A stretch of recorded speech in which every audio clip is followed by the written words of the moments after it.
Društvo prijateljstva Narodne Republike Kine i Crne Gore, formirano kao civilna diplomatska inicijativa, već 15 godina predano radi na zbližavanju dva naroda i jačanju partnerskih veza u raznim oblastima. Plodonosna saradnja sa ambasadom Narodne Republike Kine u Crnoj Gori doprinijela je većoj vidljivosti domaćih potencijala u očima azijskih saveznika, što predstavlja jedan od mnogobrojnih fokusa ove organizacije. Mi smo živa arhiva odnosa i svih ambasadora do sada. Legitimno je pravo dijela crnogorskog stanovništva da smatra Kinu spoljnopolitičkim prioritetom. Mi na tome radimo predano, punih 15 godina, bavimo se jako kvalitetno tim radom, poštujući Ustav, prepoznajući nacionalne interese Crne Gore.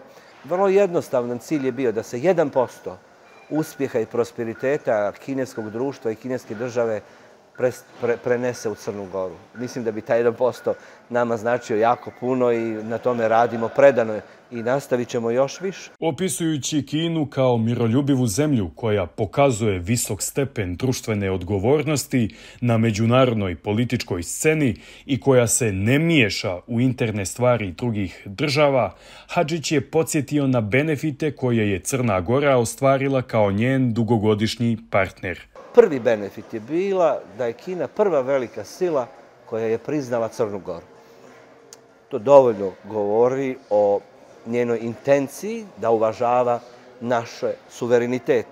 S druge strane, Kina je pokazala jako veliki refleks kada su u pitanju donacije, pomoći, upravo na onim projektima koji su bitni za proces evropskih integracija, donacijom skenera za otkrivanje narkotika i cigara, donacijom 20 automobila kolima hitne pomoći, govorim što je državi dala, donacijom 2 miliona eura za obnovu mosta na rijeci Tara, samo društvo je obezbedilo 180.000 eura donacija. Mamograf, računare, krevete za bolnicu, infektivnu kliniku, maske. U jeku mnogobrojnih investicija koje Kina realizuje u našoj zemlji, posebno se ističe autoput Bar-Boljare, koji prema njegovim riječima ni u jednoj osnovi nema mana, jer je građen po svim pravilima i standardima Evropske unije.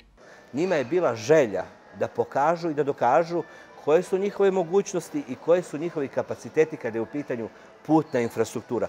Bukvalno možemo reći bez presedana da je to bio jedan izložbeni projekat, da to predstavlja jednu izložbenu dionicu kako to može da izgleda.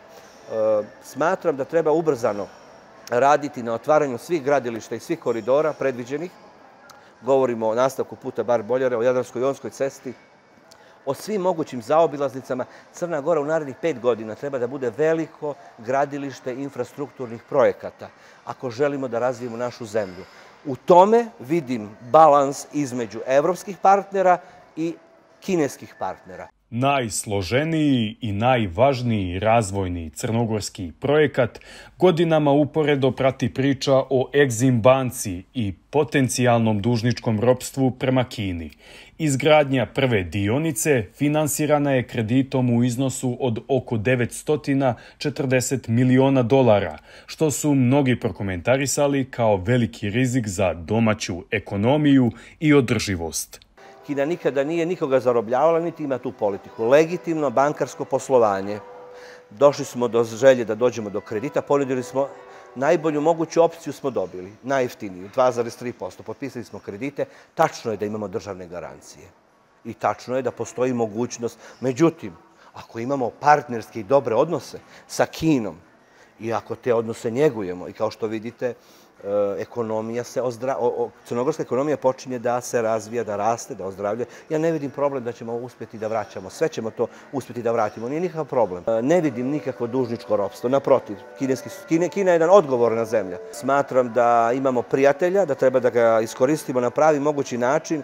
Imati tako velikog i moćnog prijatelja, mislim da je privilegija, ali treba da se ulaže u to prijateljstvo. On je također istakao da su određeni ministri u novoj vladi još u procesu kandidature započeli konsultacije sa Društvom prijateljstva Narodne Republike Kine i Crne Gore. Bila im je interesantna Kina kako bi planirali neke svoje koncepte u novoj platformi vlade i u novom ekspozeu koji će se vjerovatno biti izlagan.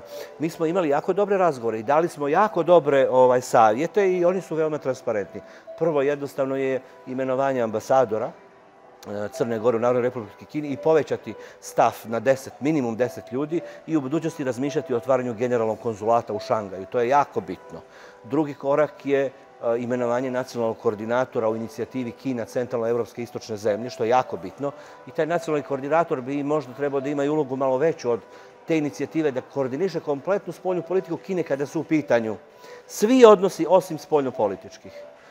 Treći korak je, mi sa Institutom za međunarodne studije u Šangaju radimo jednu platformu na evropeizaciji bilateralnih odnosa između Kine i Crne Gore, jer želimo da rasteretimo odnose između Kine i Crne Gore i da rasteretimo odnose sa Evropskom unijom. Dakle, zvaničan stav Kine je da poštuje spoljnopolitički prioritet Crne Gore, poštuje evropske integracije i poštuje naše članstvo u NATO.